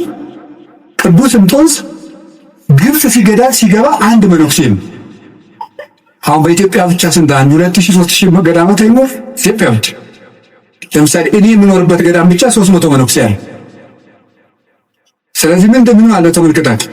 አንድ እንጦንስ አልተዋጋም። የፈላስፎች የንግግር ጥበብ የለውም። ስብከት አልሰበከም። በኑሮው ግን የግሪክ ፈላስፎችን ሁሉ ወደ በረሃ እየጠራ መነኩሴ ያደርጋቸው። የአርአያነት ኃይል ከንግግር ኃይልም ከጦርነት ኃይልም ይበልጣል ይባላል። በዛውም እንግዲህ ቢሮ የምትሰሩ ሰዎች ካላችሁ ሰውን ከምትቀጡት ይልቅ አርአያ ብትሆኑት ሰው ሁሉ ይገዛላችኋል። ሰዓት ማታከብሪ ወዮልሽ፣ ሰዓት ማታከብሪ ወዮልሽ ከማለት እርስዎ ሰዓት ቢያከብሩ ሰው ሁሉ ሰዓት ያከብራል እንደ ማለት ያለ ነው። አንድ ሁለተኛ ደግሞ ሪኒዋል ፓወር የሚባለው የመታደስ ኃይል ነው፣ ወይም የንስሐ ኃይል የሚባለው ንስሐ ገብቶ የመለወጥ ኃይል። ከክፋት የተመለሱ ሰዎች በዓለም ላይ ተጽዕኖ የማሳደር ኃይል አላቸው። ለምሳሌ ቅዱስ ጳውሎስ ምንድን ነው የሚለው? ዘአነ ቀዳሚሆሙ ለኃጥአን አይደል የሚለው? እኔ መጀመሪያቸው የምሆን ኃጥአንን ከኔ ጀምሮ የእግዚአብሔር ፈቃድ ለሰዎች ሁሉ እንዲድኑ ነው ነበር ያለው። ስለዚህ ንስሐ የገቡ ሰዎች በዓለም ላይ ተጽዕኖ ይፈጥራል። ቅዱስ ጳውሎስ የመጀመሪያው፣ ቅዱስ ጴጥሮስ፣ ማርያም ግብፃዊት፣ ሙሴ ጸሊም የግብፅ ገዳማትን በሙሉ መዓዛው በሙሉ ያወዳል። ቅዱስ ዳዊት የንስሐ ሰው ነው። ሰሎሞን የንስሐ ሰው ነው። ንስሐ የገቡ ሰዎች ኃይል አላቸው። እግዚአብሔር እንዲያውም እንደንሰ ንስሐን የሚወደው የለም። በሉቃስ ወንጌል ምዕራፍ 15 እንደተጻፈ ካልበደሉ ጻድቃን ከ99 ነገደ መላእክት ይልቅ ንስሐ በሚገባ አንድ ኃጢአተኛ በሰማይ መላእክት ደስታ ይደረጋል ተብሎ እንደተጻፈ። ስለዚህ ንስሐ ኃይል አለው። አሁን ቅዱስ ዳዊት እግዚአብሔር ኃይሌ ነው ሲለው ስነ ምግባር ብሰራ ስነ ምግባር እንድትሰራ የረዳኸኝ አንተ ነህ ማለት ነው። ጥሩ ነገር ሰርቼ ከሆነ ያለ አንተ ጥሩ መሆን አልቻልኩም ማለት ነው። ጥሩ መሆንም የሚገኘው በእግዚአብሔር። እግዚአብሔር ከተማን ካልጠበቀ ጠባቂዎች በከንቱ ይደክማሉ፣ እግዚአብሔር ቤትን ካልሰራ ሰራተኞች በከንቱ ይደክማሉ የሚለው ሲተረጎም አባቶቻችን ሲተረጉሙት ቤትን ካልሰራ ሰራተኞች በከንቱ ይደክማሉ የሚለው ሲተረጉሙት እግዚአብሔር ምግባረ ቤትን ካልሰራ፣ እግዚአብሔር ሀገረ ምግባርን ካልሰራ፣ እግዚአብሔር ሰውነትን ካልጠበቀ በንጽህናው ሰው መጠበቅ አይችልም። በገዛ ራሱ ሰው ራሱን መጠበቅ አይችልም እግዚአብሔር ካልጠበቀ። ስለዚህ መልካም ለመሆኔም አንተው ነህ ማለት ነው። ጥሩ ሰው መሆን የቻልኩት አንተ ረድተኸኝ ነው ማለት ነው። በንስሐ እንድነሳ ያበቃኝም አንተ ነህ። ከወደቅኩበት ጉድጓድ አውጥተህ ግን ሰው አድርገህ በሰው መሃል ያቆምከኝ አንተ ሲል የንስሐን ኃይል አንስቶ ተናገረ። ከቃሉ ጋር ናችሁ፣ እግዚአብሔር ከሁላችን ጋር ነው። ብዙ ንስሐ የገቡ ኃጥአን ግን የዮሐንስ ወንጌል ምዕራፍ 12 ላይ ያቺ ሽቶ የቀባቸው ሴት አለች አለ የሽቶ መዓዛ ቤቱን ሞላው ይላል። በጣም ሁልጊዜ ዓይኔን የሚስበኝ ንባብ ነው። የሽቶ መዓዛ ቤቱን ሞላ ይተነ ሊቃውንት ሲተረጉሙት ቤት የተባለች ቤተክርስቲያን ናት። ክርስቶስ ያለበት ቤት ቤተክርስቲያን ናት። ክርስቶስ ያለበትን ቤት ያቺ ሴት ያመጣችው ሽቱ ሞላው ማለት ምን ማለት ይመስላችኋል? የአንዲት ንስሐ የገባች ነፍስ ዝና ስነ ምግባሯ ቤተክርስቲያንን ሞላ። አሳዳጁ ጳውሎስ አይደለም እንዴ ተነስተ ቅዳሴ ላይ ቅዱስ ሐዋርያ ጳውሎስ ሰናየ መልእክት ፈዋሴቱ ያም ዘነሳይከ አክሊለ ሰብአ ወጸልይ በእንቲአነ ያድኅን ነፍሳተነ በብዛት ኃይሉ ወምሕረቱ በእንተ ስሙ ቅዱስ የሚባለው እኮ አሳዳጅ ጳውሎስ ነው። የዚያች ሴት ሽቶ ቤቱን ሞላው ማለት ንስሐ የገባች ነፍስ መዓዛ ቤተ ክርስቲያንን ይሞላል። ተዘከረን ሳይባል ቅዳሴ ተቀድሶ ያውቃል? ሰምታችኋል? አንድ ይቀደሳል ነው አትሰሙ? ተዘከረን ሳይባል ቅዳሴ ያልቃል? ስለዚህ የዚህ ወንበዴ መዓዛ ቤተ ክርስቲያንን አልሞላትም? ሞልቷታል። በቀኝ በከመ ተዘከርኮ ለፈያታዊ ዘየማን በቀኝ የተሰቀለውን ወንበዴ እንዳሰብከው እኔንም አስበኝ። ሁልጊዜ የዚህ ወንበዴ መዓዛ ቤተ ክርስቲያንን ሞላት ክርስቶስን ስለለበሰ። አዲያ ወንበዴን መልሶ በቤተ ክርስቲያን ዓመት ሙሉ ስሙ እንዲጠራ ላደረገ አምላክ አቤቱ ጉልበቴ ሆይ ንገሩኝ እወድሃለሁ መባል ይገባዋል። የኃጢአትን ሸክም ፈንቅዬ ወጥቼ በፊትህ እንድቆም ያደረግኝ አምላኬ ሆይ ጉልበቴ ሆይ እወድሃለሁ። የእግዚአብሔር ቤተሰቦች ያለ እግዚአብሔር ጉልበት ካለንበት ኃጢአትን መውጣት አንችልም። አንዳንድ ጊዜ ሰይጣን ምን ሊለን ይችላል? አይ እንዲሆኝ ረክሼ ቤተክርስቲያን አልሄድም፣ እንዲሆኝ ረክሼ የጸሎት መጽሐፌን አልነካው፣ እንዲህ ባረኩበት እጄ እንዲህ በልቆ እንደ ይገርማቸዋል። ጸሎተኛ ለመሆን ምን ያስፈልጋል ቢሏቸው አንድ አባት መጸለይ አሏቸው። ጸሎተኛ ለመሆን መፍትሄው ምንድን ነው? ንገሩኝ እንጂ መጸለይ። ወደ እግዚአብሔር ቤት ለመምጣት መፍትሄው ምንድን ነው? ወደ እግዚአብሔር ቤት መምጣት ነው እንጂ ንገሩኝ እንጂ ወደ እግዚአብሔር ቤት ለመምጣት መፍትሄው ምንድን ነው? ጥሩ ሰው ለመሆን መፍትሄው ምንድን ነው? ከነ ክፋታችን መምጣት። ምክንያቱሳ የዮሐንስ ወንጌል ምዕራፍ 7 ላይ ጌታ ምን ብሎ ነግሮን እኔ ውሃ ነኝ። እስኪ ውሃ በሉ። የተጠማ ቢኖር ወደ እኔ ይምጣ ሲል እኔ ምንድን ነኝ ማለት ነው? ስለዚህ ወደ ወንዝ የሚሄድ ንጹህ ሰው ነው ያደፈ ሰው ነው? ነገሩ ያደፈ ሰው። እንዲያው ካደፍን ነው ቤተክርስቲያን መምጣት ያለብን። ልንነጻ ነው የምንመጣው። ውሃ የሚቀዳ የተጠማ ሰው ነው? የጠጥቶ የጨረሰ ሰው ነው? የተጠማ ሰው። እንግዲያውስ ክርስቶስ ለእኛ ለተጠማ ነው ያስፈልጋል። ለደረቀ ዛፍ ውሃ እንደምናጠጣው እንዳይደርቅ እንደምናጠጣው ደረቅ ለሆነችው በረሃ ለሆነችው ነፍሳችን የሕይወት ውሃ ክርስቶስ ያስፈልጋል። ፍሬ ቢስ ለሆነው ቅጠል ብቻ ለሆነው ሰውነታችን የሕይወት ውሃ ክርስቶስ ያስፈልጋል። መምጣት የሚያስፈልገን ለእኛ ነው። ጉልበቴ ሆይ እወድሃለሁ ምንለው በእግዚአብሔር ጉልበት እንጂ ሰው በጥረቱ ብቻ ከኃጢአት ሊወጣ አይችልም። በመና እንደዛ ነው ነገራችሁ። ክርስቶስ ካልጠራን በቀር እውርነታችን አይለቀንም። ማርያም መግደላዊት እኮ ጥርጥሩ እንደያዛት እንደው አትክልተኞች ወስደውት ይሆን እዚህ ያለች በኋላዋ ማርያም ብሎ ድምፁን ሲያሰማት ነው ፊቷ የበራለት። መድኃኔዓለም ሲጠራን ልባችን የሚበራው እንዲጠራን ደግሞ ጊዜ መምጣት አለበት። እሱ ጉልበት ሲወጣ ነው የሚወጣው። ቅዱስ ጴጥሮስ ወደ ውሃው ሲሰጥም አቤቱ እንዳንሰጥም አድነኝ አለው። ጌታ እጁን ሲልክለት ምዝዝ ብሎ ወጣ። ካለንበት ጉድጓድ የምንወጣው እግዚአብሔር ጉልበት ሲሆነኝ ጉልበቴ እወድሃለሁ የምንለው ከዚህ የተነሳ ነው። የእውቀት ኃይል ይባላል። እስቲ የእውቀት ኃይል በሉ ንገሩኝ እንጂ።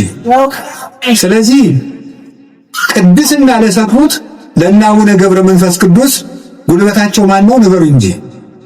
አቤት አቡነ ገብረ መንፈስ ቅዱስ 562 ዓመት ምግብ ሳይበሉ ኖረዋል። ውሃ ሳይጠጡ ኖረዋል። እግዚአብሔር አስችሏቸው ምንም ሳይበድሉ እንደ መልአክ ንጹሕ አይኖሮ ነበራቸው እሳቸው። ስለዚህ ምን ብለው ይዘምራሉ? አቤቱ ጉልበቴ ሆይ። ደግሞ እኔና እናንተን የመሰሉ ኃጥአንም ደግሞ አሉ። ማርያም ግብፃዊት አለች። ኢየሩሳሌም ስትሄድ በግብፅ አመንዝራ ኢየሩሳሌም ስትሄድ ደግሞ የምታመነዝርባቸው ወንዶች ልታገኝ ነው ሄደች። ሰዎች ኢየሩሳሌም ይሳለሙ ሲሄዱ መርከብ ውስጥ መሳፈሪያ ሳንቲም አልያዝኩም፣ ክፋይ አልከፍልም፣ እኔ ከፍላለሁ እንደ ከፈለክ ከኔ ጋር ተኛ እያለች ሰውነቷን ለመርከብ ዋጋ የምትሸጥ ሰው ነበረች። እሷ ሰው ሁሉ ወደ መቅደሱ ሲገባ ደጅ ላይ ያለ ስዕል ግን እሷን ይገፋት ጀመር በኃይል። ቆማ ስታለቅስ የእመቤታችን ስዕል አየቻት። ወደ መሐሪው ልጅሽ ንገሪልኝ አለች። ከዚያ በኋላ እንድትገባ ተፈቀደላት። ወደ ዮርዳኖስ ማዶ ሂጂ፣ በዚያም ለነፍስሽ ረፍት ታገኛለሽ። ሄደች። ቤተ መቅደስ ውስጥ ቤተክርስቲያን ለመግባት ቅጥሩን ለመግባት ጉልበት ያልነበራት ግብፃዊቷ ዘማዊቷ ማርያም ክርስቶስ በምሕረት እጁ ከነካት በኋላ ግን ምን ነው ቅዱስ ሶሲማሲየም ከመሬት አንድ ክንድ ቆማ ስትጸልይ ያገኛል። እንደዚች ያለችው ኃጥአንም አቤቱ ጉልበቴ ሆይ እወድሃለሁ። ሀገርን ከማሸነፍ ልማድን ማሸነፍ ይበልጣል። ክፋትን ቆርጦ መጣል ከባድ ነው። ሰንሰለትስ ወይ ቆርጠው ይጥሉታል፣ ወይ ፈልቅቀው ይጥሉታል፣ ወይም ደግሞ ያሰሩ ሰዎች ተመልሰው በሌላ ቀን ይፈቱታል። የኃጢአት ሰንሰለትን ግን እግዚአብሔር ካረዳ መፍታት አይቻልም። እና ለዚህ ነው ቅዱስ ዳዊት ጉልበቴ ሆይ እወድሃለሁ ይላል። ለንስሐም ጉልበታችን እግዚአብሔር ነው፣ ለንጽህናም ጉልበታችን እግዚአብሔር፣ ለእውቀትም ጉልበቱ እግዚአብሔር ነው። የእውቀት ኃይል የሚባለው እሱ ነው። እውቀት ባዶውን ሲነገር ኃይል የለውም። አንዳንድ ጊዜ ይህንን እኔም አስባለሁ።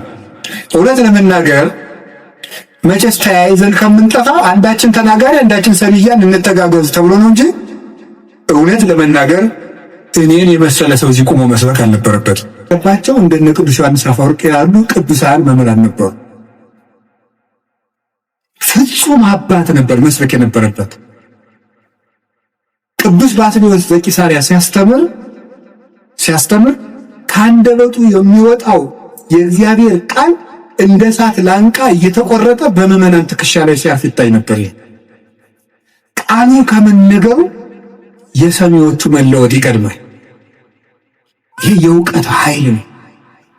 እውቀት ኃይል የሚያገኘው አብዝተው ስላጠኑት ብቻ ሳይሆን እግዚአብሔር አብሮ ሲቆም ነው። እና እውነቴን ልንገራችሁ፣ አብዝታችሁ ጸልዩልን፣ ቆመን እንዳናበላሽ እንዳንጠፋ፣ የምንናገረው ኃይልም እየመጣ በእናንተ ላይ እንዲለውጥ ብቻችን እንዳንቆም እግዚአብሔር አብሮን እንዲቆም የእውቀት ኃይል የሚባለው እሱ ነው።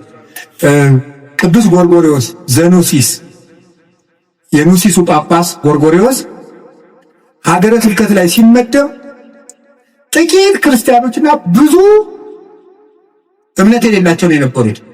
እሱ ካስተማረ በኋላ ደግሞ የማያምኑት ቁጥር የቀድሞዎቹ የክርስቲያኖችን ቁጥር አክሎ ክርስቲያኖች ደግሞ የቀድሞዎችን ኢአማንያን ያህል በዝተው ነበር ይባላል። ብቻው ሙሉ አውሮፓን የለወጠው ኃይለ መንፈስ ቅዱስ ያደረበት ብቻውን አንድ ጳውሎስ ነበር ክርስቲያን ያደረገው መጀመሪያ። ለዚህ ነበር የመንፈስ ቅዱስን ኃይል በመግለጥ እንጂ በቃላት ማባበል አላስተማርኳችሁም ይላል ቅዱስ ጳውሎስ። ገብቶ ሲጸልይ ቅዱስ ያሬድ ከመሬት አንድ ክንድ አፈፍ ብሎ ቆሞ ነበር። የዚህ ምሰሶ የዚህ ብርሃን የቅዱስ ያሬድ ብርሃን በማይሌቱ ይኸው 1418 ዓመታትን እዚህ ያለው እዚህ ቤተክርስቲያን የእውቀት ኃይል የተጫነው እውቀት፣ ነጠላ ያልሆነ እውቀት፣ ብልጣብልጥነት የሌለው እውቀት። መማር ማለት ስማርት ቲንኪንግ አይደለም። መማር ማለት ሰው መሆን ነው። ሰው እንድንሆን ጸልዩልኝ።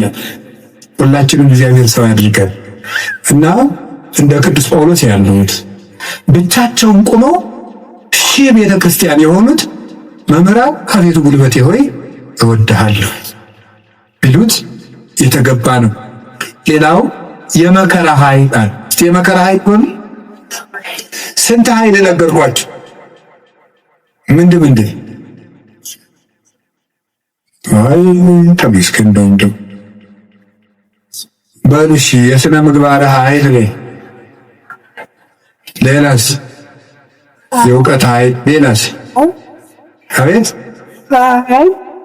የመከራ ኃይል እሺ የሥነ ምግባር ኃይል ከዚያ በፊት ምን ብያችሁ ነበር? የአርአያነት ኃይል የሚባለው ይሄ ሞራል የሚባለው እሱ በሁለት ተከፍሎ ስነ ምግባርና አርአያነትና ንስሐ ብለን ከፍለናል።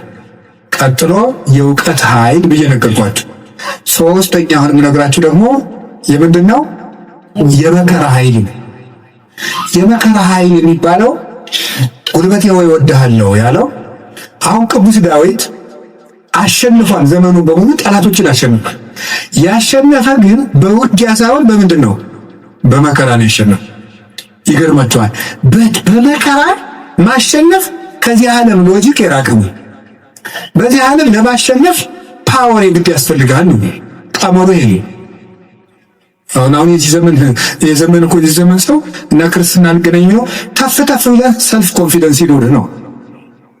በክርስትና ደግሞ ተፍ ብለህ ትሁቱን ነገሩ ወዲያ ነው። ከፍቷችኋል አይደለም? ትሁት የሆነ ከፍ ይላል። አሁን ደግሞ ራስህን ከፍ አድርግ፣ አትጣል።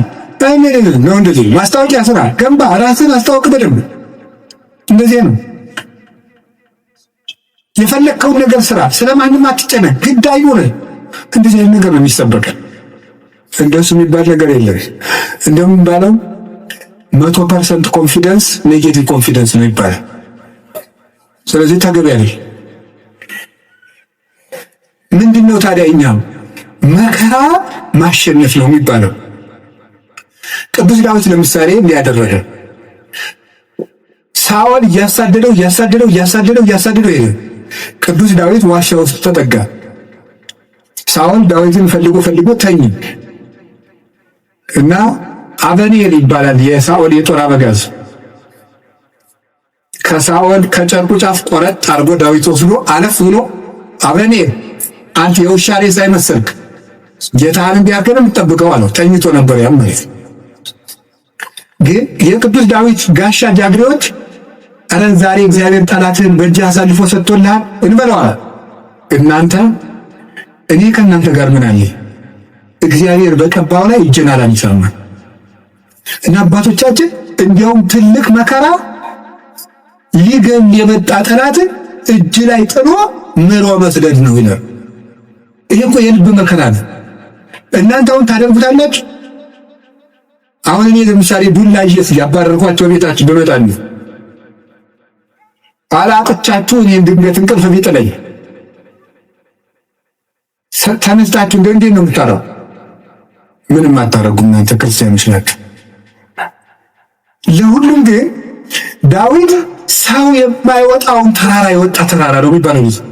የልብ ጉልበት ያስፈልጋል። ትዕግስተኛ ለመሆን የልብ ጉልበት ያስፈልጋል። አውቆ ሰው ገለባ ፍርድ ቤት ውስጥ ባልና ሚስት ተካሶ ዓለም እየቀለጠ ያለ ትዕግስት በማጣት አይደለም፣ በቃላት ጦርነት አይደለም። እንደው አታፍሩም ወይ?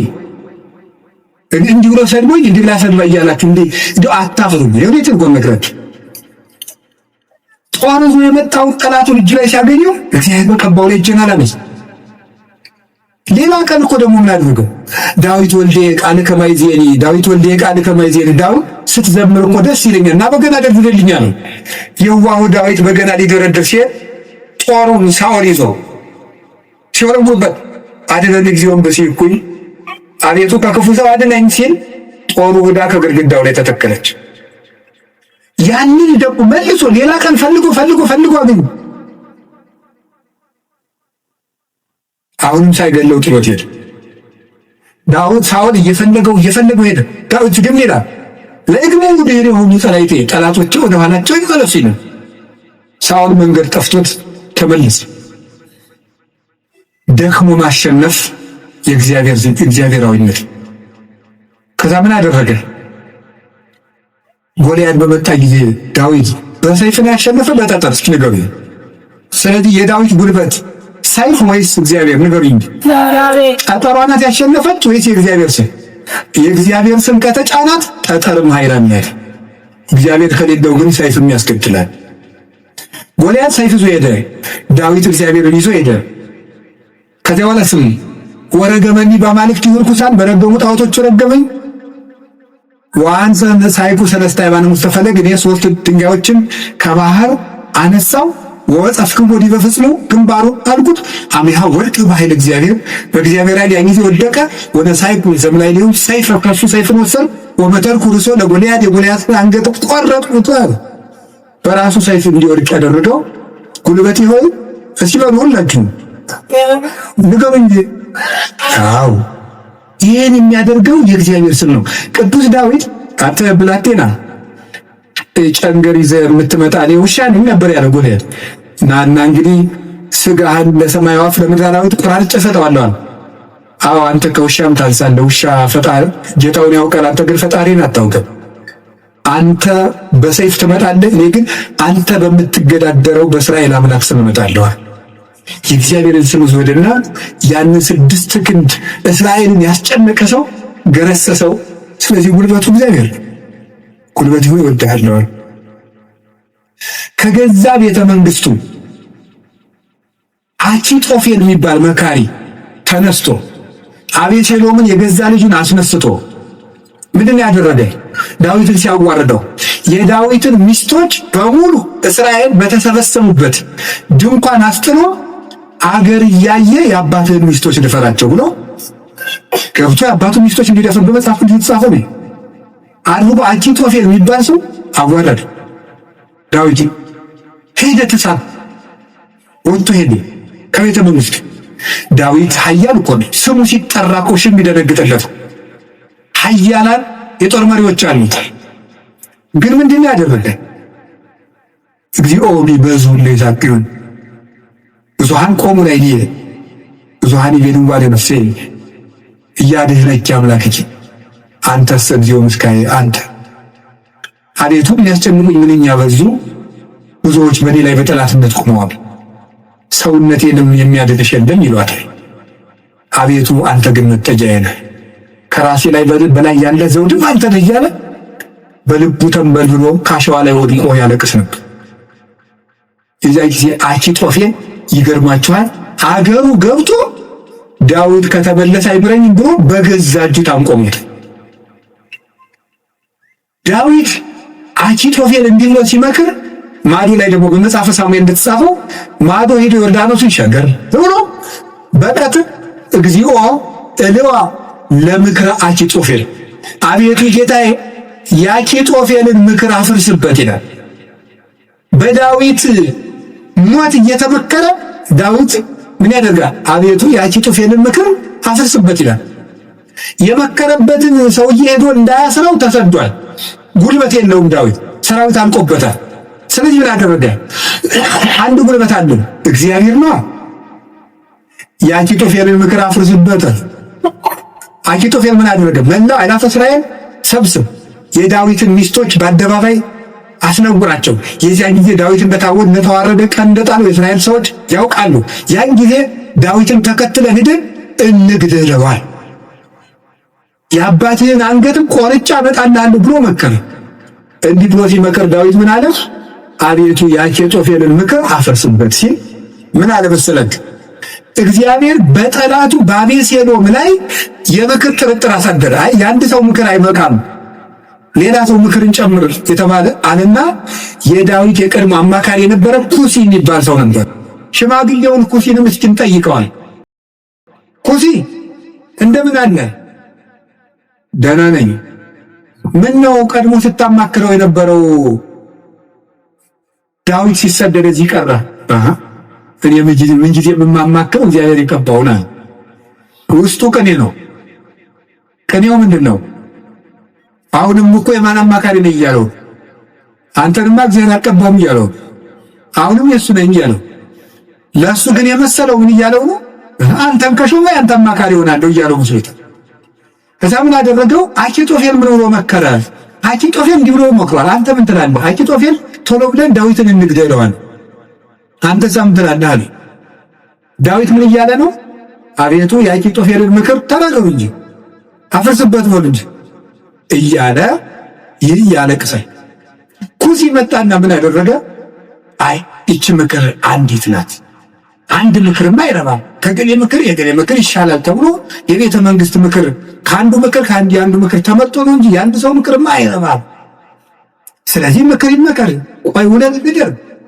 አባትህ ዳዊትን ታውቀዋለህ፣ ኃያል ነው። እነ አበጋዞቹ እነ ኢዮአብም ኃያላን ናቸው። አሁን ሂደን ይፍጀን እንዴ? ነገር ግን መላው አእላፈ እስራኤል ገና ይሰብሰቡ፣ ምክርም አበርክተን እንምከር። ከዚያ በኋላ ህዝቡን ከሰበሰብን በኋላ ዳዊትን ከተራራ ላይ ያገኘነው እንደሆነ አውርደን ከውሃው እንመጠብጠዋል፣ ሜዳ ላይ ያገኘነው እንደሆነ እንደ በረዶ እንወርድበታለን። ይሄ ነው እንጂ አሁን እኮ ሄደን እንፈጅ ብለህ ነው አለ። እሺ እንግዲያስ ያንተ ምክር ይሻላል አለ። በጎን ምን አደረገ ኩሲ? ዳዊትን በዚህ ባጠገብ አትደር፣ ዮርዳኖስን ተሻገር፣ ይገልህ ይመጣ ነው። ዳዊት ይህን ሰምቶ ተሻግሮ ሄደ። ከዚህ በኋላ ምን አደረገ? ተሻግሮ ከሄደ በኋላ አቤሴሎም አባቱን ተከትሎ ሊገል በሰረገላ ሆኖ በጫካው ውስጥ እያሰገረ ፈረስ ሲሄድ ፀጉሩን አሳድጎ ስለነበረ ፀጉሩ ከዛፍ ላይ ተንጠለጠለና ሞተ። ዳዊት ፈረስ ላይ አልወጣ፣ ምክር አላማከረ።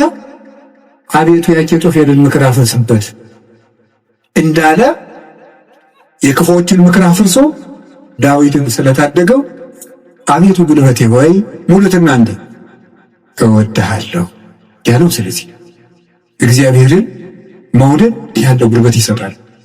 ሲሰድበው እንኳን ሳሚ ወልደየራ የሚባል አንተ የውሻ ሬሳ አይመሰልክ።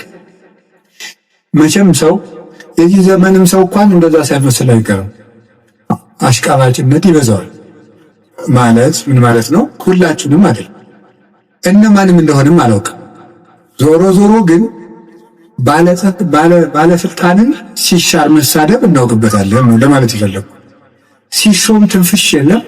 ሲሻር ስለ ኃይለ ሥላሴ ነውር የሚወራው በደርግ ዘመን ነው። ስለ ደርግ ዘመን የሚወራው ቀጥሎ ባለው ነው።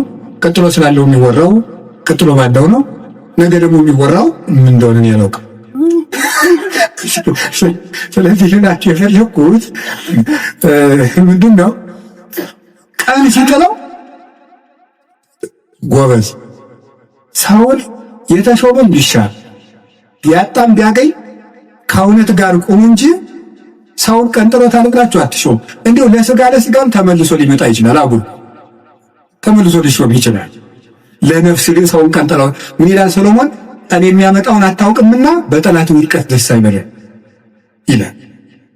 ስለዚህ ሳሚ የሚባለው አንተ የውሻ ሬሳ የመሰልክ ጭንጋፍ አለው ዳዊትን። ያህል ጌታ ያን ከፍ ያለ ሰማይ እነ አሚሳ የሚባለው የእህቱ ልጅ ይሄ የውሻ ሬሳ የመሰለ አንገቱን ልቁረጠው አለ። ተው እግዚአብሔር ሰደበው ብሎት ነው። እግዚአብሔር ሰደበው ብሎት ነው። ይሄ ስድብ የሚያመጣውን ዋጋ አታውቅም አለው። ዳዊትም ጠላቶቹ ሁሉ ጠፍተው መልሰው ዘመኑ ተመልሶለት ቤተ መንግስቱ ገብቶ ፈጣሪውን አገልግሎ ዘመነ ቅዱሳንን ተጉዞ የእግዚአብሔርን ረፍት አረፈ። አቤቱ ጉልበቴ ሆይ እወድሃለሁ ያለው ደካማ እንባው ጦር የተሸከሙ ጠላቶችን ድል ስለነሳችለት ነው።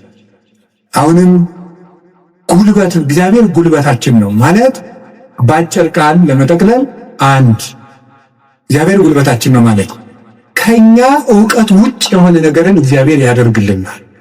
አንድ ከኛ ዕውቀት ውጭ የሆነ ነገር ለምሳሌ አንድ ሰው ትዝ ይለኛል እናቱ ታሞ እንደሰማ እንደሆነ እንዳትቀየምኝ ያደራል ጸበል ይጠመቁ ስንለው በጣም የተማረ ሰው ነው። በጣም ቆይ ጸበሉን የውሃው አይነት ከደማቸው ጋር ማች እንደማድረግና ለማድረጉ መመርመር አለብን።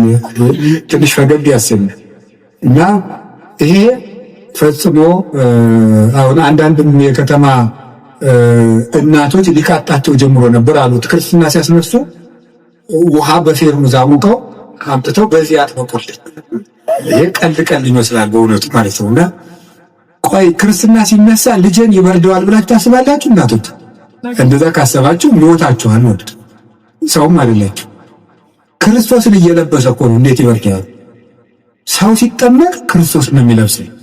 ገላትያ ምዕራፍ 3 ላይ አለ የተጠመቃችሁ ሁሉ ክርስቶስን ለብሳችሁታል ማለት እና አንዳንድ ጊዜ ዕውቀታችን ጣልቃ ይገባና እቺ ዲግሪ ላይ አንዳንድ የተጠራቀመች ነገር ትረብሻለች፣ እምነትን ትረብሻል። እሱም ታውትና እግዚአብሔር ከዕውቀት በላይ ይሰራል። እስኪ በሉላችሁ ከምን በላይ ይሰራል? ከዕውቀት በላይ ይሰራል። ከኛ ቀን በላይ ያለው በእግዚአብሔር ይከናወናል። አቤቱ ጉልበቴ እወድሃለሁ የተባለው እሱ አንደኛ መጠጊያ ማለት ነው።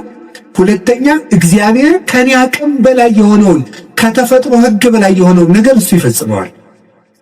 ሶስተኛ ደግሞ የማረባ ሰው ቢሆንም እንኳን እግዚአብሔር እጁ ከያዘኝ ግን ትልቅ ሰው ሆናለሁ ማለት ነው። እግዚአብሔር ጉልበት ሲሆነው ውሃ ይገባና ምን ይሆናል? ጸበል። አፈር ይገባና ምን ይሆናል? እምነት። እግዚአብሔር ጉልበት ሲሰጣት የ15 ዓመት ልጅ ማንን መሸከም ትችላለች? ድንግል ማርያም እግዚአብሔርን ተሸከመችው። እግዚአብሔር ጉልበት እሱ ጉልበት ባይሆን እሳትን ማን ይታቀፋል? ማንም። እግዚአብሔር ጉልበት ሲሆን እሱን እንኳን እንችለዋል። ስለዚህ የእግዚአብሔር ቤተሰቦች በእግዚአብሔር በርቱ፣ እግዚአብሔር ጉልበት አድርጉት። ሁላችንም በእግዚአብሔር እንመካ። ሁልጊዜ ጸልዩ። አንድ ነገር ብቻ ልናገር፣ ወደ እግዚአብሔር ለመሄድ ከየት ልጀምር ካላችሁኝ ጸልዩ። መንፈሳዊ ሕይወት ከየት ምናልባት ዛሬ ብቻ ካለ እግዚአብሔር የምትሰሙ ሰዎችም ትኖራላችሁ። ዛሬ ድንገት የመጣ መጥቶ ማያውቅም ሊኖር ይችላል። መንፈሳዊ ሕይወት ከየት እንደሚጀምር ግራ ገብቶኛል ካላችሁ መንፈሳዊ ሕይወት መጽሐፍ ቅዱስ ሂድና አጥኑ ወይም እንደዚህ አድርጉ ወይም እንደዚህ አይደለም። መንፈሳዊ ሕይወት መጀመሪያ ከጸሎት ጀምሩ። በቃ ሌላ መጀመሪያ አባታችን ሆይ በቃ እሱም በሉ። ከዛ ቤተክርስቲያን ውስጥ ተሳተፉ፣ አስቀድሱ።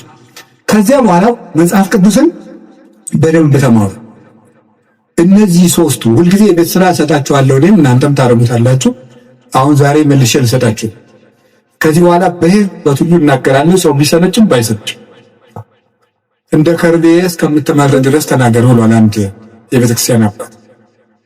እሺ አንደኛው በቀን ልታደርጉት ሁልጊዜ ነው የምነግራችሁ። እዚህ መድረክም ተናግሬያለሁ። አንደኛው በቀን አንድ ምዕራፍ መጽሐፍ ቅዱስ አንብቡ። ሁለተኛው በቀን ቤተክርስቲያን ሳትገቡ አትዋሉ። እንደው ከዛሬ በኋላ በሰበኩበት ሁሉ ለመናገር ነው ቃል የምገባው። እግዚአብሔር ይረዳል። እነዚህን 5 ነገሮች ሰው እስኪያደርጋቸው ድረስ ከቻልኩ እስከ ብሞት እናገራለሁ። እናንተም በጸሎት ካሰባችሁ እና ካስጨረሰ። ስለዚህ የመጀመሪያው አንድ ምዕራፍ መጽሐፍ ቅዱስ በቀን አንብቡ።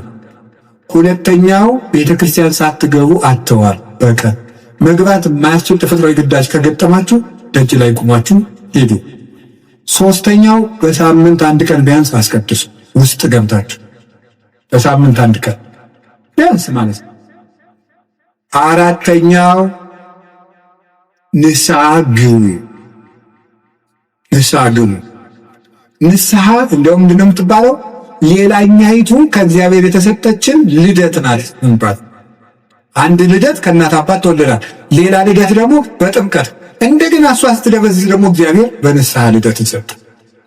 አዳም ከሔዋን እሱን የመሰለ ልጅ እንደወለደ ይላል አረጋዊ መንፈሳዊ የተባለ ልጅ። አዳም ሔዋን ከምትባል ሚስቱ እሱን የመሰለ ልጅ እንደወለደ ክርስቶስ ከንስሐ ማኅፀን እሱን የመሰሉ ልጆችን ይወልዳል። ደስ አይላችሁ? አሁን እዚያ ንስሐ ማኅፀን ውስጥ ገብተን እንደገና ክርስቶስን የመምሰል አባታችን እግዚአብሔርን የመምሰል እድል አለን። እሱ የመንፈስ ቅዱስ ጉልበት ስለሆነ ነው አቤቱ ጉልበቴ ሆይ እወድሃለሁ እንድንል የፈለግኩት። ንስሐ ግቡ። የመጨረሻው ጸልዩ። ሳትጸልዩ አትብሉ፣ ሳትጸልዩ እቤት አትውጡ። ብትችሉ ስግደት ስገዱ፣ ስገዱ፣ ጥቂት ጥቂት ስገዱ። ትንሽ ከቻላችሁ 41 ካቃታችሁ 21 ካቃታችሁ 7 ካልሆነም 3። ይኸውላችሁ እኛ ለእግዚአብሔር ስንሰጥ ሰይጣን ከኛ እግር ይወድቅ። ሰው ለእግዚአብሔር ሲንበረከክ የሚያንበረክኩት ከሱ ስር ይንበረከካል። ዳዊት ለእግዚአብሔር ይንበረከካል፣ እግዚአብሔር የዳዊትን ጠላቶች ለዳዊት ያንበረክካል። አማሩ ይሄን እኛ ለእግዚአብሔር እንበረከክ፣ የሚያንበረክኩንን አጋንንት ደግሞ እግዚአብሔር ያንበረክካቸዋል። ሰው ለእግዚአብሔር ሲንበረከክ ትልቅ ነገር። ስለዚህ ጥቂት ስግደት በቀን ስገዱ፣ ጸልዩ፣ ጸሎት አታቋርጡ። ለጸሎታችሁ ደግሞ ቀመር አታብጁለት። ማለት ነው ዛሬ ንጹህ ነኝ ልጸልይ፣ ዛሬ ረክሻለሁ አልጸልይም። በቃ ሁልጊዜ ዝም ብላችሁ ጸልዩ፣ ሁልጊዜ ጸልዩ።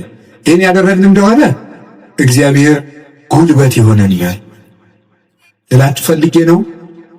መድኃኔዓለም ለሁላችንም ጉልበት ይሆነን። የትንሣኤውን ብርሃን ለሀገራችን ያብራልን። የጨለመብንን ነገር ሁሉ በትንሣኤው ብርሃን ያርቅልን። ለተጨነቁ ሁሉ መድኃኔዓለም ሰላምን ይስጥልን። አቤቱ ጉልበቴ ሆይ እወድሃለሁ። ወስብሐት ለእግዚአብሔር።